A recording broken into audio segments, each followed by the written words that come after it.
Hi, I want to tell you about my final semester and how I'm feeling about it after my first classes. Um, okay, well, there's the CRS class, which nobody expected to be good.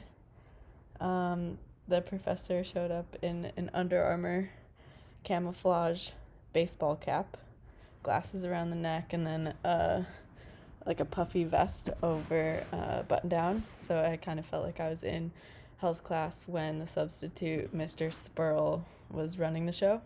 Um, he told us it would be a good class, probably not the greatest class we ever took. Um, all we have to do is show a resume, maybe one that we've already submitted for a job with a cover letter to get critique. And then we have to talk about our area of interest project. The final paper he said he might just eliminate. Um, for our talks about the area of interest, he gave examples of one student talked about the Holocaust and he thought it was very interesting. He said it didn't relate to her topic, but it was fine because it was interesting. And then the other example he gave was somebody who talked about her co-op organized somebody to do tree sitting, and the class had so many questions, such as what do you do if you have to poop. He said that was also really interesting, so clearly I can talk about anything I want. Next, we have the first two Worcester 112 classes that are actually going to be good and interesting, so woo! One of them, city planning, data analysis class. We watched a Sesame Street video today, and Mr. Robinson from SNL based on Mr. Rogers. That was really funny. Squatters' rights. Um, then, let's see, the other class is energy and the environment and architecture class. I'm super excited for. It's similar to my major. It's two professors. Obviously, that class, along with probably every other class I've taken here, started with the definition of sustainability, the ability to meet our needs without compromising the ability of those in the future to do the same.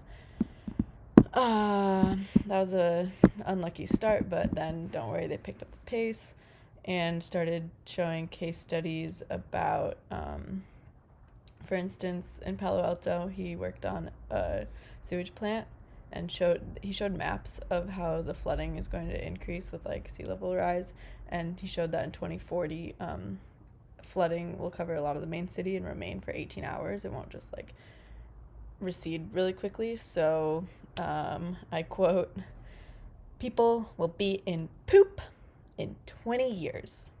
Get your waders, it's coming.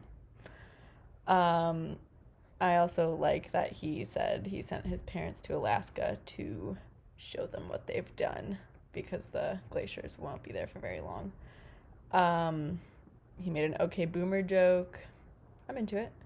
And then my final class is the capstone class, which I'm really excited for. We started by kind of going around and saying why we were there and like our background and how we were interested in the class. And so there's 7 of us who chose to actually focus on climate and architecture rather than just design studio like the other 100 people chose to do.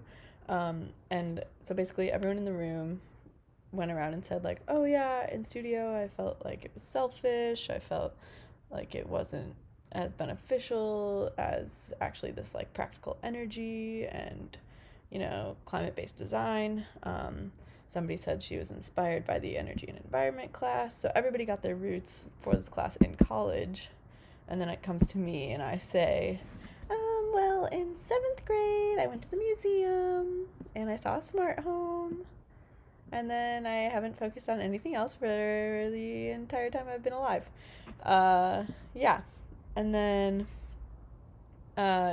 somebody's example of how he got interested, he said, yeah, in studio, they told me my focus for the project was going to be curves. And I didn't really see curves as really a top priority dire issue. I'd say maybe the environment is a little more dire. Yeah, so I think it'll be a good, hard, fun semester. maybe I'll catch you later.